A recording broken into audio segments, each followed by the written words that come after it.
ಜ್ಞಾನಪೂರ್ಣ ಜಗಂಜ್ಯೋತಿ ನಿರ್ಮಲವಾದ ಮನವೇ ಕರ್ಪೂರದಾರತಿ. ಜ್ಞಾನಪೂರ್ಣ ಜಗಂಜ್ಯೋತಿ ನಿರ್ಮಲವಾದ ಮನವೇ ಕರ್ಪೂರದಾರತಿ.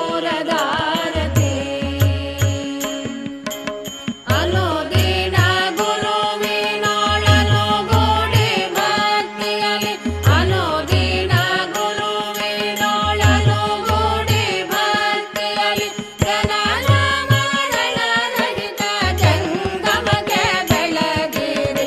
ಜ್ಞಾನಪೂರ್ಣ ಜಗಂಜ್ಯೋತಿ ನಿರ್ಮಲವಾದ ಮನವೇ ಕರ್ಪೂರದಾರತಿ.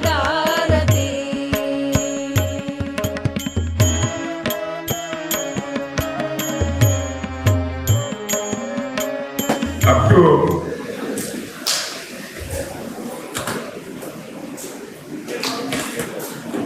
1997,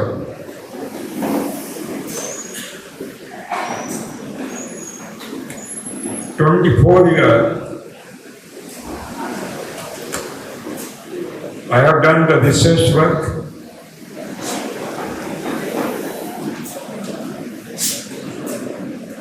During my research,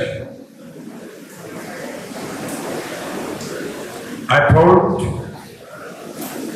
the great role of local cow in this farm.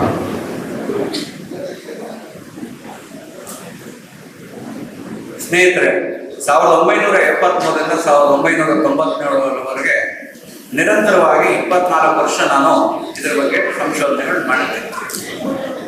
ನನ್ನ ಸಂಶೋಧನೆಯಲ್ಲಿ ನನಗೆ ತಿಳಿಪಟ್ಟಿದ್ದೇನು ಅಂದರೆ, ಈ ಸ್ಥಾನೀಯ ಹಸು ಅಥವಾ ನಾಟಿ ಹಸು ಅಥವಾ ಜವಾರಿ ಆಕಳ ಮುಖ್ಯ ಭೂಮಿಕೆ ಇದರೊಳಗೆ ಏನಿದೆ ಅನ್ನೋದು ನಾನು ಕಂಡುಕೊಂಡೆ. How many kilo local cow dung is required? I started my variable trials. ನಾನು ಸಂಶೋಧನೆ ಮಾಡಬೇಕಾದ್ರೆ ಹಸುವಿನ ಸಗಣಿ ಎಷ್ಟು ಬೇಕು, ವಿಧ ವಿಧವಾಗಿ ಎಷ್ಟು ಬೇಕಾಗುತ್ತೆ ಅನ್ನೋದನ್ನ ನನ್ನ ಸಂಶೋಧನೆಗಳನ್ನ ಶುರು ಮಾಡಿದೆ. There was a 10 gunta plot for the trials. In one trial plot, I utilized 100 kg cow dung.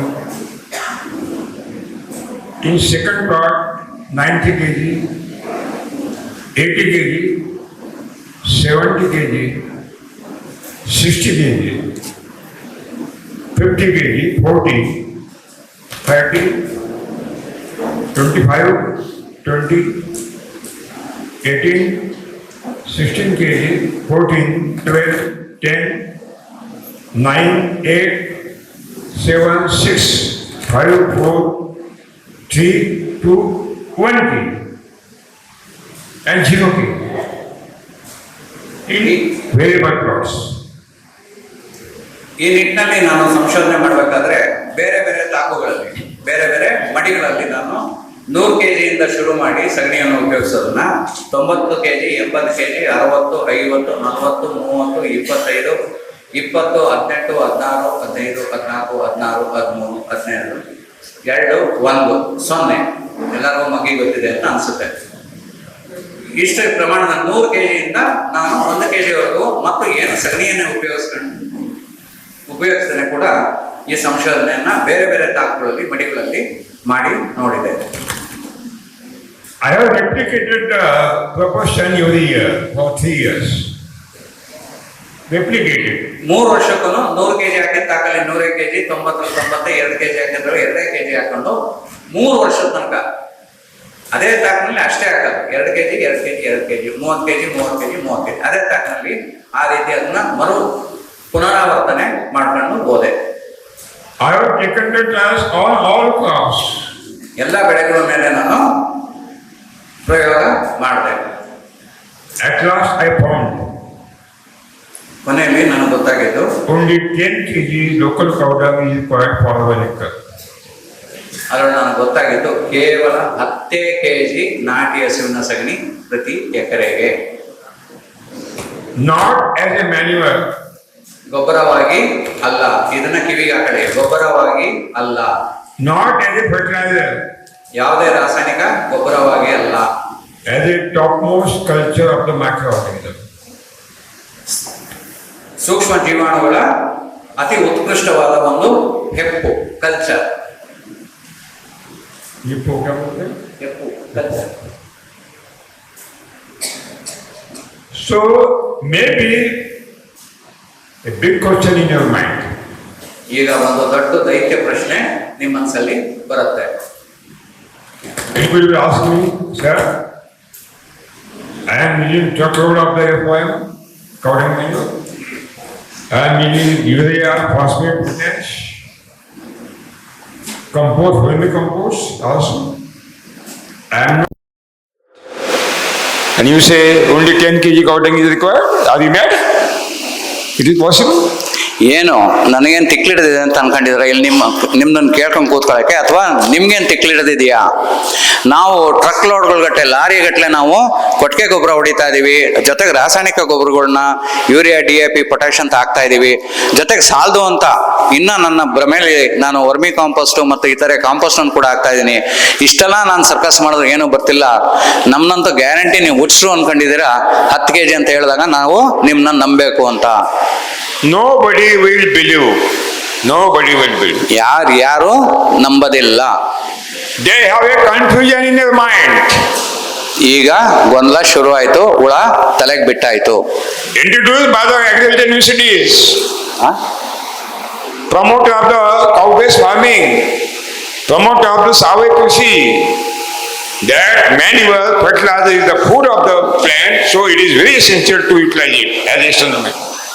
ಅಲ್ರಿ ಸ್ವಾಮಿ, ಇರೋ ಬರೋರೆಲ್ಲ ಹೇಳೋರೆ ರಾಸಾಯನಿಕ ಗೊಬ್ಬರ, ಕೊಟ್ಟಿಗೆ ಗೊಬ್ಬರ, ಈ ಸಾವಯವ ಗೊಬ್ಬರಗಳೆಲ್ಲ ಹಾಕ್ಲೇಬೇಕು ಗಿಡಗಳು ಬೆಳಿಬೇಕು ಅಂತ ಅಂದ್ರೆ, I asked them one question. Human came on the earth only before 3 lakh years. So 1 second. Before human, billions of the years vegetation was present. Dense forest was present. Who has given the manure? Who has given the fertilizer? Today also on the roadside, nobody is giving the fertilizer. Whose country are giving the fruits every year? The great confusion now created by these university people and promoter of the cow-based farming, organic farming. ಸ್ನೇಹಿತರೆ, ಅನಾದಿ ಕಾಲದಿಂದನೂ ಸಸ್ಯಶ್ಯಾಮಲೆ ನಿರಂತರವಾಗಿ ನಿಸರ್ಗದಲ್ಲಿ ಇದ್ದೇ ಇದೆ. ಮನುಷ್ಯ ಹುಟ್ಟೋದಕ್ಕಿಂತ ಕೋಟ್ಯಾನುಕೋಟಿ ವರ್ಷಗಳಿಗಿಂತ ಮುಂಚೆಯಿಂದ ಕೂಡ ಇವು ಅಸ್ತಿತ್ವದಲ್ಲಿದ್ದಾವೆ. ಮನುಷ್ಯ ಬಂದು ಕೇವಲ 1-2 ಕೋಟಿ ವರ್ಷ ಈ ಭೂಮಿ ಮೇಲೆ ಆಯಿತು. ಅದಕ್ಕೆ ಮುಂಚೆ ಇದ್ದಂಥ ಸಸ್ಯ ಮರಗಿಡಗಳನ್ನ ನೀವು ಸಾಕಿದ್ರ, ಸಲಗೋದ್ರ? ಈ ಏನು ರಾಸಾಯನಿಕ ಗೊಬ್ಬರಗಳು, ರಾಸಾಯನಿಕ ಬೇರೆ ಬೇರೆ ಪರಿಕರಗಳನ್ನ, ಮತ್ತೆ ಕೊಟ್ಟಿಗೆ ಗೊಬ್ಬರವನ್ನ, ಮತ್ತೆ ಕಾಂಪೋಸ್ಟ್ಗಳನ್ನ, ಮತ್ತೆ ವರ್ಮಿ ಕಾಂಪೋಸ್ಟ್ ಇವನ್ನ ಪ್ರಚಾರ ಮಾಡುವಂಥವ್ರು ಇದ್ರ ಅದರೊಳಗೆ They do not know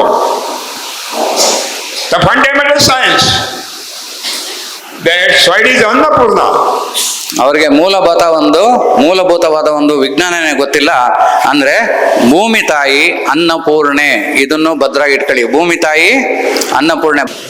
At first we have to reset your mindset that none of the manure, none of the fertilizer is the food of any plant, not to be given as a food. ಸ್ನೇಹಿತರೆ, ಮೊದಲು ನಿಮ್ಮ ಹಳಿ ತಪ್ಪಿರೋಂಥ ಮನಸ್ಥಿತಿಯನ್ನ ಹಳಿ ಮೇಲೆ ವಾಪಸ್ ತಂದು ನಾವು ಮೊದಲು ಯಾವುದೇ ಗೊಬ್ಬರ ಕೂಡ ಸಸ್ಯ ಮರಗಳಿಗೆ ಅವಶ್ಯಕತೆ ಇಲ್ಲ ಬೆಳೆಯೋದಕ್ಕೆ ಅಂತ ನಿಮ್ಮನ್ನ ಮತ್ತೆ ನಾವು ಹಳಿ ಮೇಲೆ ತರಬೇಕಾಗಿದೆ.